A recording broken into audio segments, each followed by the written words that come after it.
আসসালামু আলাইকুম। মুরিদ ট্রেন এখন উঠতে যাচ্ছে বাংলাদেশের সর্বোচ্চ ব্রিজ, পদ্মা ব্রিজ, যেটা মধ্য বাংলা তথা উত্তরবঙ্গ মধ্য বাংলাকে দক্ষিণবঙ্গের সাথে যুক্ত করেছে। সেই স্বপ্নের পদ্মা সেতু, যেটা দৈর্ঘ্য প্রায় 6.15 কিলোমিটার এবং যেটা 41টা স্প্যানের উপরে নির্মিত। 18 মিটার হচ্ছে এর ওয়াইড মানে চওড়া, 4 লেনের, উচ্চতা পানি থেকে 120 মিটার এবং পানির নিচে হচ্ছে প্রায় 95 ফিট। দ্যাট মিনস 9 তলা বা 10 তলা একটা বিল্ডিং ডুবে যাবে। তো সেই পদ্মা ব্রিজ এখন মুরিদ ট্রেনের মাধ্যমে চলেন সবাই মিলে একসাথে পার হই। আপনারাও আমার সাথে থাকবেন। আমার ক্যামেরা সহকারে ভিডিও করতেছে, কারণ ব্রিজের উপরে একটু সাবধানতা অবলম্বন করতে হয়, যেহেতু আজকে দেখতেছি এই রাস্তায় অনেক গাড়ি বেশি, অনেক ট্রাক, যার জন্য একটু সাবধানতা অবলম্বন করে ড্রাইভিং করতেছি।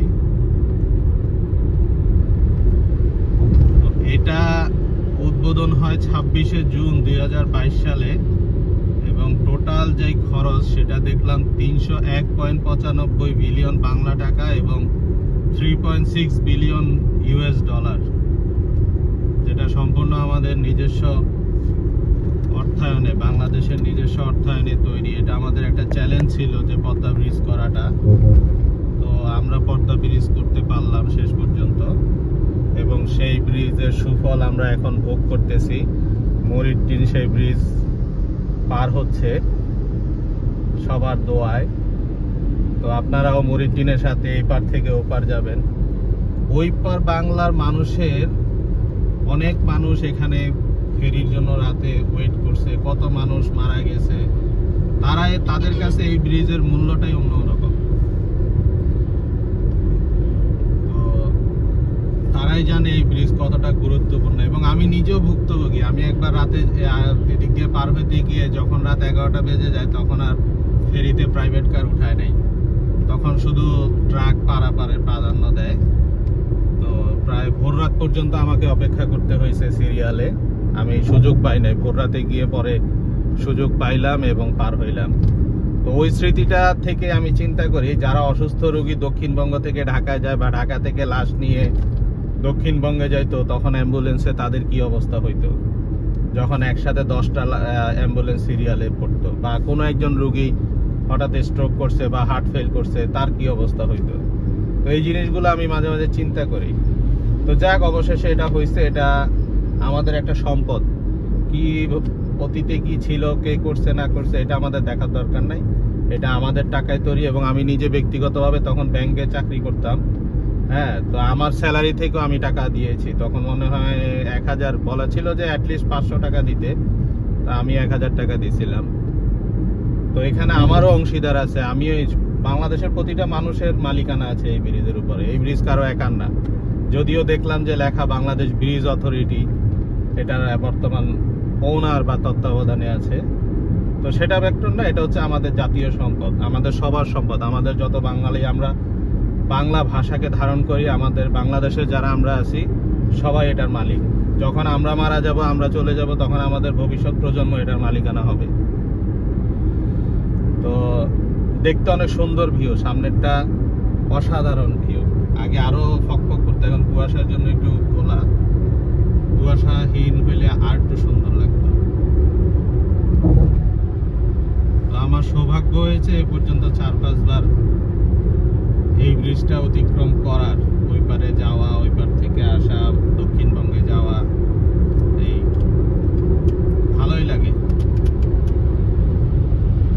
আর যারা রাতে ড্রাইভিং করবেন অবশ্যই খেয়াল করে চালাবেন, ডিপারের মাধ্যমে চালাবেন। আমি তাই করি, সচরাচর আমি হর্ন বাজাই না, এটা আমার একটা বাজে অভ্যাস বা ভালো অভ্যাস যেটাই হোক। বাংলাদেশে এটা খারাপ অভ্যাস, আমি হর্নটা খুব কম ইউজ করি। আসলে যখন দেশের বাইরে যাই দেখি যে আসার পর ওখানে হর্ন বলতে কোনো শব্দ নাই। এমনকি আমাদের পার্শ্ববর্তী দেশ ভারতেও খুব একটা হর্ন ইউজ হয় না। চায়না বা ব্যাংকক, মালয়েশিয়া, এগুলাতে তো মানে হর্ন খুব সচরাচর।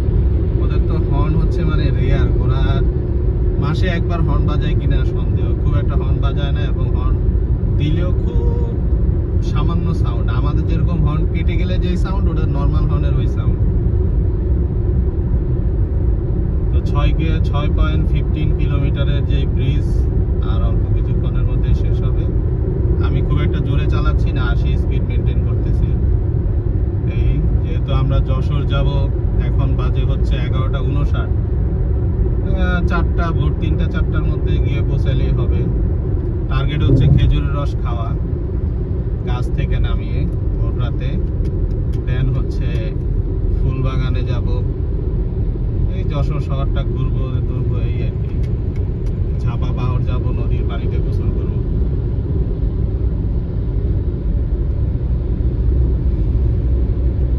ঝাপা পাহাড় হচ্ছে বাংলাদেশের 17-18তে খুব ভাইরাল হয়েছিল একটা সেতু, যশোরের মনিরামপুরে অবস্থিত।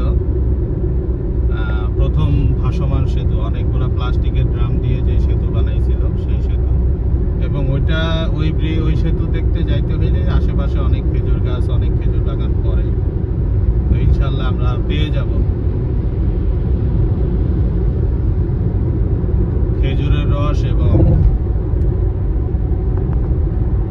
ঝাপা পাহাড়, আর সাথে আছে কতখালির ফুলবাগান। ইচ্ছা আছে ফুলবাগানে বসে মুড়ির টিনে আপনাদেরকে লাইভে সব দেখানো, বাকিটা দেখা যাক কতটুকু কি পাওয়া যায়।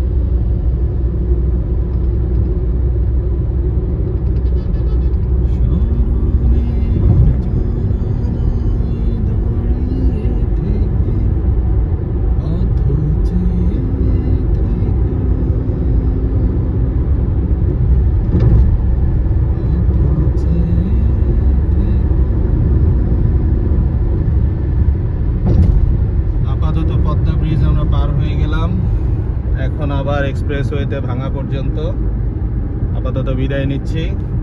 নেক্সট পর্বে আরও কিছু আসবে।